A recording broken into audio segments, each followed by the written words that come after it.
Flash Info de Savane TV à tout moment sur votre téléphone si vous avez un numéro orange. Composez le 3 2 1 sur votre téléphone, lancez l'appel et suivez les instructions.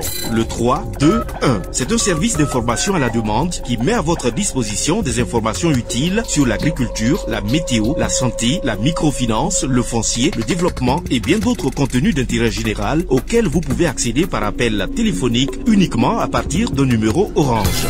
3 2 1, un service de Viamo Burkina.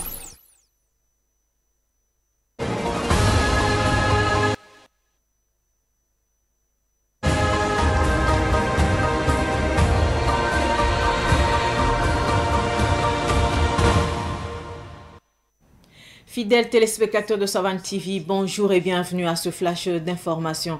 L'Agence nationale de la météorologie prévoit une saison des pluies exceptionnellement abondante de juillet à septembre 2025 avec des risques de sécheresse en fin de saison dans certaines régions du pays.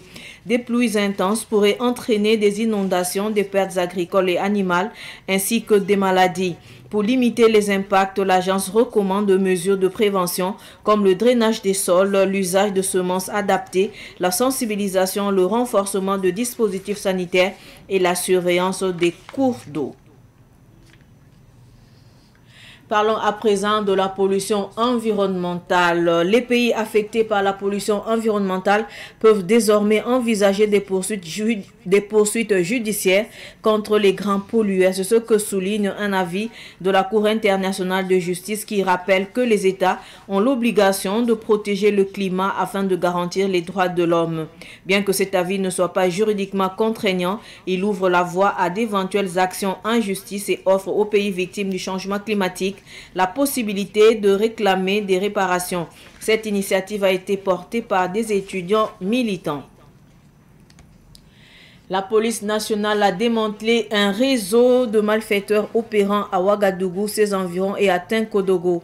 Le gang composé de jeunes de 18 à 37 ans était impliqué dans des braquages, vols à main armée et recel de motos. Certains membres repéraient les cibles, d'autres exécutaient les attaques.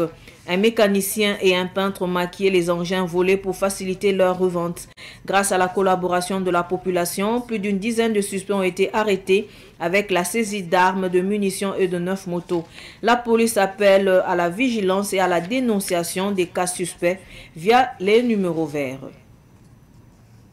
La 13e édition de la Journée mondiale du lait s'est tenue hier à Ouagadougou sous le thème de l'employabilité des jeunes dans la filière de lait local. À cette occasion, le ministre délégué en charge des ressources animales et halieutiques, Dr Amadou Diko, a salué les efforts du secteur et rappelé l'engagement du gouvernement à développer l'élevage pour créer des opportunités pour la jeunesse. Il a mis en avant plusieurs initiatives publiques, des mécanismes de financement et la promotion d'entreprises nationales pour soutenir la filière. L'événement s'inscrit dans la dynamique de l'offensive agro-pastorale et halieutique 2023-2025 pour réduire la dépendance aux produits laitiers importés. Ce flash info est terminé. Merci de l'avoir suivi. L'info continue sur Savane TV. Au revoir.